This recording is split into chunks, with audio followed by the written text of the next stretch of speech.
function open would not return until the server answered back to me, which is not what we want. We don't want the whole page to lock up just in case the server is slow. Finally, send null just means I have no more arguments, no post data, just send the request. So some number of milliseconds, seconds, minutes, hours later, the handler function will get called because the state of this object will change just because the network responds, the server responds with an answer. What does handler do? It's pretty straightforward. It first checks this, and you would only know this from looking in the documentation, if the ready state value of the object is 4. So there's literally a cheat sheet. 4 is good. 4 means the whole thing is done. The request went, it came back, it's been examined, and it's ready for you. If you're in request state 4 and the server's response was 200, 200 is the opposite of something like 404, 403, 401, 500 error codes that if you ever see them are bad. 200 is one you never see because it's good, literally OK. The request worked. Then go ahead and alert the user with a window to xhr.response text. And again, you'd only know this from looking at the documentation. Response text is the value of whatever the server spit out. And in this case, all the server spit out was $800 and some odd, just a super simple text string. In the case of Google Maps, it would have spit out a ping or a JPEG or a GIF. In the case of Facebook, it would have spit out a status update. In Twitter, it would spit out a tweet and so forth. In this case, it's just a stock price. So how can we simplify this code? Well, let me go into a slightly cleaned up version. Yeah. Can you tell us what you had to make the page work? Oh, sure. It was just a stupid mistake on my part. If I go into the source of Ajax 0, you'll have to fix this as well. And I'll fix this tonight online and re-upload the file. I had accidentally called the file quote1.php, but it's actually quote.php. I renamed it earlier. So I'll fix that permanently. ajax1.html. So here is a version that we have not looked at its source code, but you can kind of guess that this is a little better. In what sense is this example about to be better designed? Yeah. Yeah. No annoying alert. We're kind of doing something that approximates the idea of what Twitter and Facebook do, is that they update the DOM. They change the contents of the web page itself by inserting new data dynamically. So where I say to be determined, let's hope that's actually true. First, let me look at the source and make sure I didn't mess up the file name. It's OK. I did correct this one earlier. So now if I type in goog get quote, the page has dynamically updated itself. If I reload the page, notice it goes back to its defaults. And now let me show you one other feature of Chrome's inspector. And again, different browsers have this in different forms. I'm going to go ahead and control-click or right-click on the word determined, or really anywhere in that area. I'm going to click Inspect Element. And notice what happens. By default, I'm already on this Elements tab. But if and I'll zoom in a moment, if I choose Inspect Element, notice that the browser very helpfully expanded the HTML in this Inspector tab and highlighted the actual HTML that I asked it to inspect. So no matter how messy your HTML is, which it shouldn't be, this inspector shows you everything beautifully hierarchically, essentially giving you a navigable version of the DOM. This is the tree, and it's indented exactly as it should be to convey the notion of hierarchy.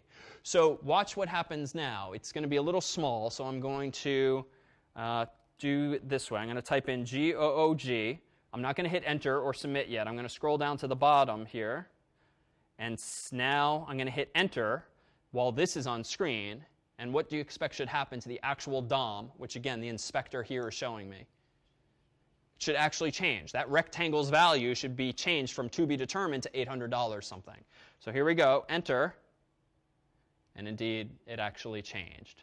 So this probably didn't take much effort because we're just replacing the alert function with something slightly more elegant. And indeed, if I go into my handler function, notice there's only one real change. I've replaced my alert line with this guy here. Document.getElementById of quote-unquote price. But wait a minute. We haven't seen a price ID before. But you can probably infer. Where is it probably? The text. Which text? The to be determined. So let's actually go to the HTML, because I must have made some other change here. Oh, interesting. So price colon. It does say to be determined, and there was a boldface tag, but I also wrapped it with an inline element, a span element, which is like a div, but it doesn't force a line break. And I gave it arbitrarily, but usefully, an ID at value of price. so that I can uniquely identify that string there. So now up above, let's see what the rest of this line is.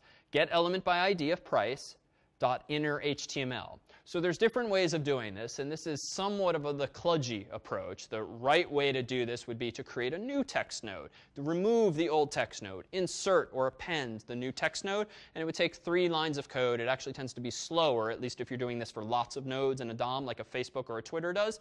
Inner HTML literally just says cram the new content where the old HTML should be without actually parsing it like DOM objects.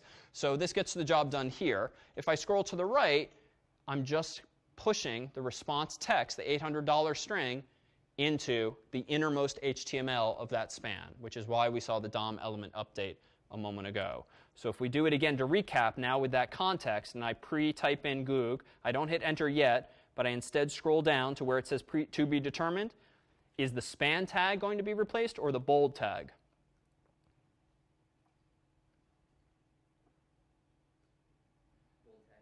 Just the bold tag, because when I uniquely identify the span element by its ID, called price, and change its inner HTML, that won't blow away the span tag itself, just its inner HTML, which is apparently a bold-faced tag and a line of text to be determined. So if I hit enter, sure enough, that changes. It would be somewhat counterproductive if the act of updating the span tag with the unique ID of price has the effect of blowing away that span tag with the unique ID, because then I could never update it a second time, maybe a minute or so later if I actually did this in a loop with a timer.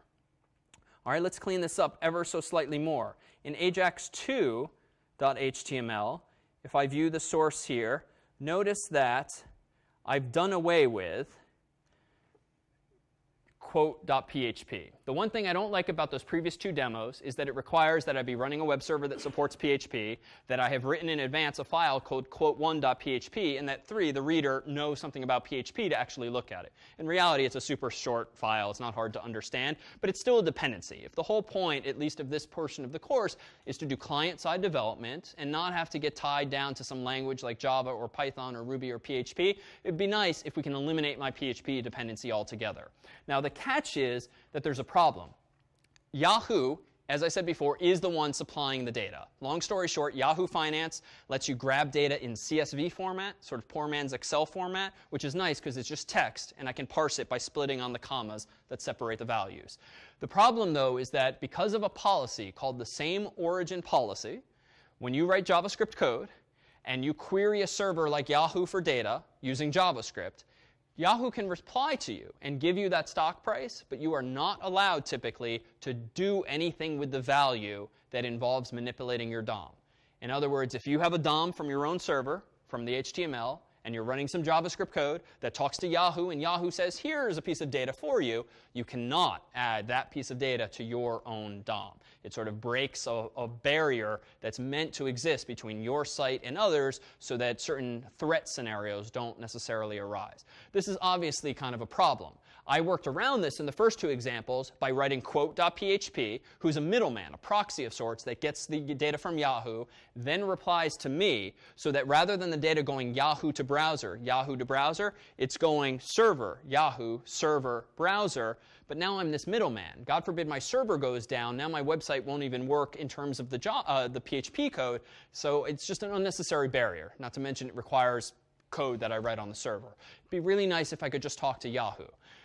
Some companies allow you to grab their data via JSON-P format, JavaScript object notation padded format. This is just a fancy way of saying it's a different type of JSON. We've seen JSON briefly in the browser, but it's actually super simple. You may recall from earlier that what is the syntax for an array? If I have an array, we'll call it foo. In JavaScript, how do I give myself an empty array? Square brackets. How do I give myself an array containing the number 42? Like this, 42, 43, 42, 43, 44. So it's just as you would expect in most any similar language. What about now an object? An object in JavaScript is just the incarnation of a hash table, an associative array, a dictionary, a collection of key value pairs. The syntax for an empty one is this.